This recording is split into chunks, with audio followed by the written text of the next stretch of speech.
I've been a gamer for as long as I can remember, but few series have left as deep a mark on me as Mega Man. Growing up in the late 80s and early 90s, I spent countless hours glued to my Nintendo, guiding that blue-helmeted hero through treacherous stages, battling robot masters, and snagging their powers. Today I want to take you on a journey through the Mega Man series, focusing on the classic games that started it all. This isn't just a history lesson, it's a love letter to a franchise that defined precision platforming and taught me the value of persistence. Let's dive into what makes Mega Man so special, from its groundbreaking gameplay to its unforgettable music and punishing difficulty. My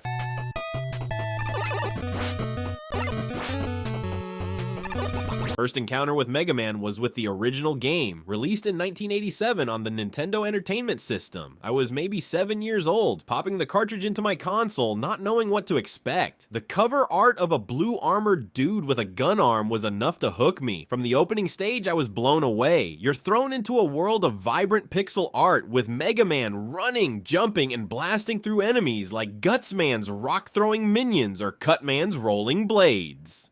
The controls felt tight, every jump was precise, every shot deliberate, but man, was it tough. I must have died a dozen times to those flying enemies in Elecman's stage. What kept me going was the promise of beating a robot master and stealing their weapon. Getting the rolling cutter after defeating Cutman felt like earning a superpower. The game's non-linear structure, letting you choose which boss to tackle first, was mind-blowing at the time. I'd strategize figuring out that Elecman's Thunder Beam wrecked Cutman, or that Fireman's Firestorm could melt Iceman's defenses. That rock, paper, scissors mechanic was genius, and it's still the heart of the series.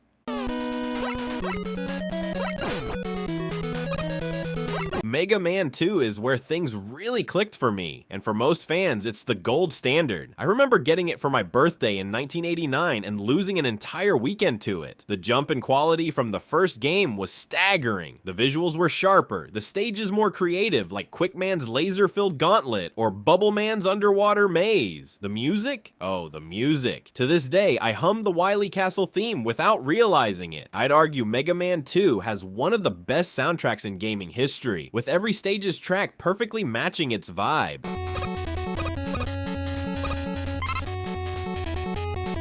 Gameplay-wise, it refined everything. The controls were even smoother, and the addition of the energy tank lets you store health for tough fights. I loved experimenting with weapons like the metal blade, which you could fire in 8 directions. Overpowered, but so satisfying. Beating Airman after dozens of tries, only to realize his air shooter was useless against most bosses, taught me to laugh at my own mistakes. The story, with Dr. Wily's new batch of robot masters, felt personal. I was invested in stopping that mad scientist, even if the plot was bare bones. Mega Man 2 wasn't just a game, it was an experience that made me feel like a hero.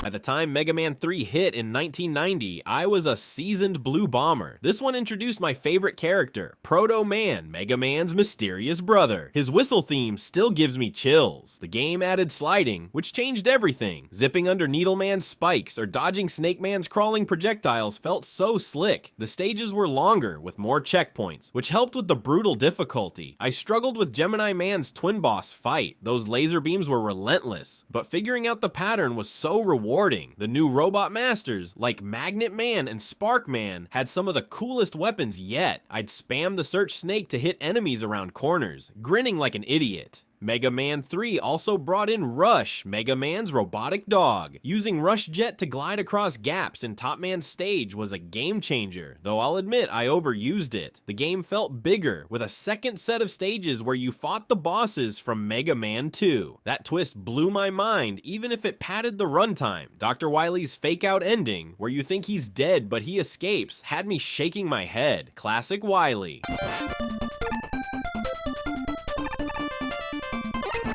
Mega Man 4, 5, and 6 kept the formula going, and while they didn't hit the same highs as 2 or 3, I still poured hours into them. Mega Man 4 introduced the Charged Mega Buster, which became a staple. I loved charging up a shot to obliterate Dive Man's torpedoes or Toad Man's rain clouds. The new characters, like Eddie the item-dropping bot, added charm. Mega Man 5 felt a bit samey, but Gravity Man's stage, where the screen flipped upside down, was a highlight. I'd mess around with the Gravity Hold, flipping enemies enemies into the air for no reason other than it was fun. Mega Man 6 was the last NES entry, and while it was solid, I could feel the series getting a bit tired. Still, using the power adapter to punch through Plant Man's barriers was a blast. These games weren't revolutionary like their predecessors, but they were comfort food, familiar, challenging, and packed with that Mega Man magic. What makes the Mega Man series timeless is how it balances challenge with fairness. Every death felt like my fault, not the game's. If I fell into a pit in Heat Man's stage, or got crushed by Bright Man's flash attack, I knew I could do better. The games rewarded practice and pattern recognition. I'd memorize enemy placements, like the annoying Mets with their hard hats, and figure out the best weapon for each situation. The level design was brilliant, always introducing new mechanics, like disappearing blocks or moving platforms, without overwhelming you. And can we talk about the art? The pixel sprites, from Mega Man's determined expression to Dust Man's vacuum cleaner face, were so expressive. The backgrounds, like the industrial chaos of Metal Man's stage or the eerie ruins of Shadow Man's, told stories without words. Capcom nailed the aesthetic, and it's why these games still look great today.